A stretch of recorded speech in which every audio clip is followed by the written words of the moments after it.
Hey man, I'm going to try to explain the title song from Surf Zombies' Return of the Skeleton album.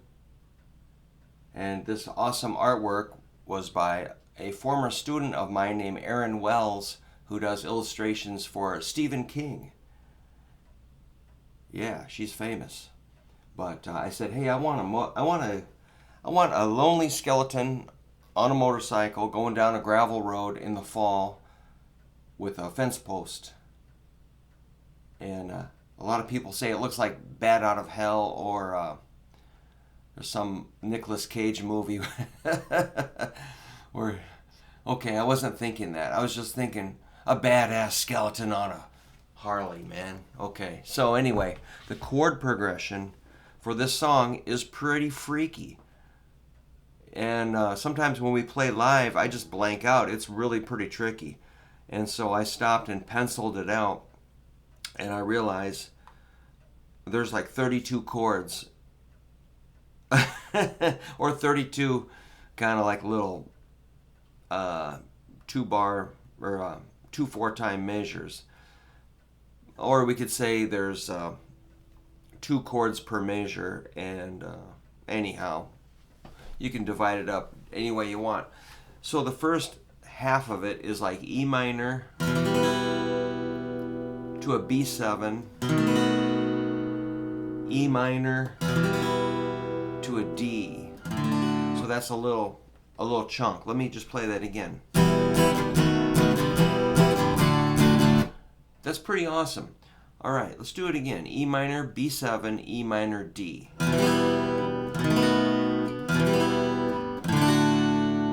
And the next half of that line is going to be G, D, B7, B7. So if we do that whole line, it's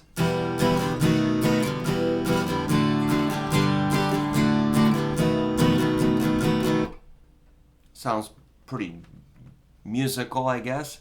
The second line is similar, but we change the last 4 units. So here's the second line. E minor, B, E minor, D. Then I'm going to go C, D sharp, diminished 7, E minor, E minor. So the second line goes.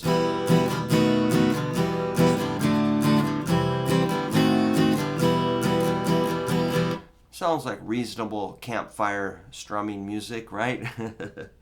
All right, let me try. I'll do the whole piece.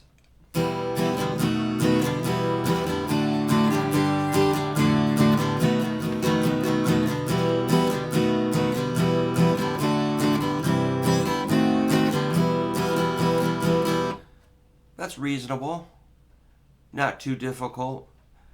Now the second half of the verse is just like that, except the last 4-chord segment I'm going to change to C, B, E minor, E minor, which I kind of steal that from Please Please Me by the Beatles. When it goes please please, the last part of Please Please Me goes, oops, oops. I love that. From Please Please Me. Just one little detail. I just go crazy with that. So, let me play the whole verse.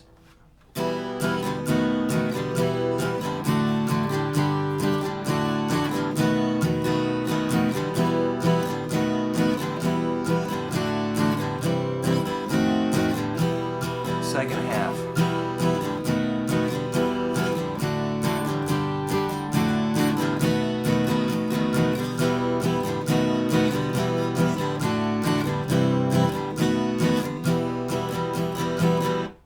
Yeah, man, that resolves. So I'm going to do them maybe with a metronome kind of slow. Let's get this guy going like, let's go like 67. I'm going to do like, let each note ring out for, or each chord ring out for 2 beats. 2, 3, 4, 1, 2, 3, 4, 1, 2, 3, 4, 1, 2, 3,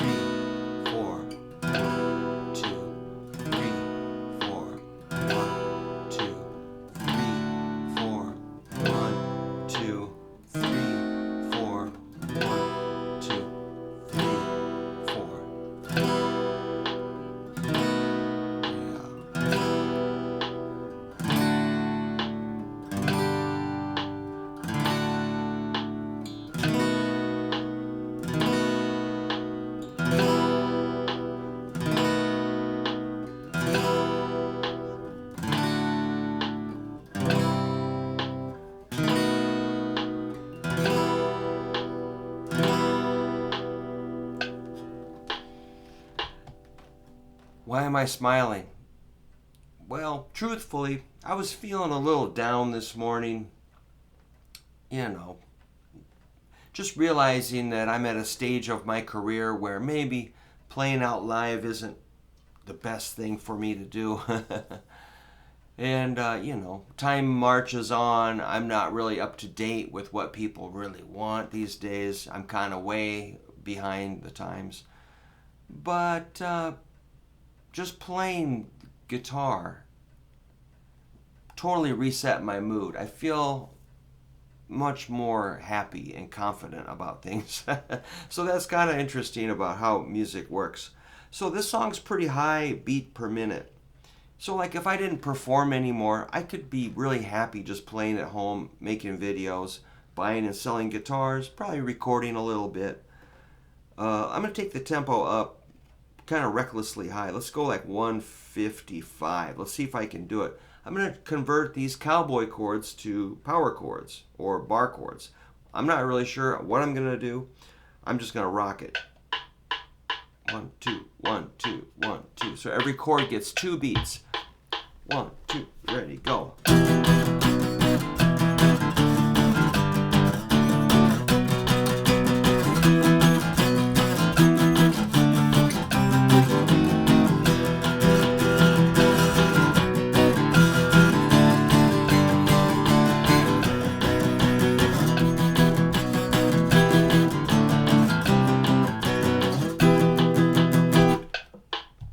Woo! That's kind of fun. So, yeah, man, I played this song, when I play this on stage, it's kind of overwhelming sometimes. I'm like, just to keep it all straight. So I'm trying to go back to the original recording and relearn it properly. We get a little sloppy. When you play live, you drift. I guess Aerosmith realized they were playing all their songs faster and faster, and they hadn't listened to their original recordings for years and years, and they realized they were playing way too fast, and they lost the groove, and they got sloppy. So I'm trying to go back and maybe tighten up some older things, and maybe just kind of relive the fun of recording it and writing it, and explain the structure.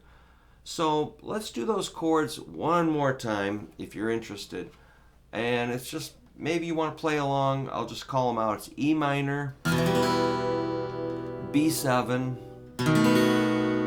E minor, D, G, D, B7, again, B7, E minor, B7, E minor, D, C, D sharp diminished, E minor, E minor. Second half of the verse is similar. E minor, B7, E minor, D, G, D, B7, B7, E minor, B7, E minor, D, C, B7, E minor. Cool, man. So it's kind of an ambitious verse with the first half is like 16 chords, the second half is 16 chords, and there's just the change in the last 4 chords of each of those segments. Otherwise, it's kind of a pattern. You could play like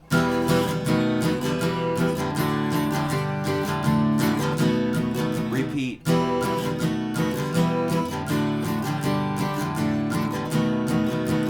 That's okay, but I kind of prefer how I wrote it. I really like that whole variation. So it's like, a big chunk of a verse.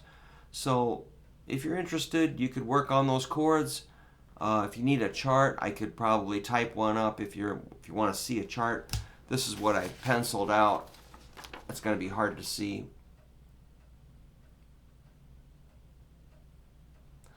But you should get in the habit of writing some things out, I think. If you can, just make a note in your own style of how you want to read it. You know, if you want to write tablature, just draw some lines, put some numbers on there. If you want to type out tablature, if you've got Guitar Pro 7, you can punch in the tablature or music that way, which I might have done this before with this song.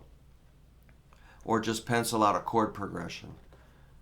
And it's a good way to study it, and I keep all my kind of lesson materials for myself in a notebook. And, you know, get organized. I've got probably 20 notebooks full of stuff in here of songs, tablature, chord progressions, lyrics, and you know, I try to stay on top of it and collect as many songs as I can. But it seems like there's always 1,000 new things to learn. Right when you learn one thing, you realize, you know, it's pretty much endless. So I just enjoy sort of drifting along and following whatever notion I get. Well, there you go. That's a little discussion and demonstration on our title track from Surf Zombie's Return of the Skeleton, which is a cool album. I do go back and listen to our stuff, and I'm really proud of the guys that I play in the band with.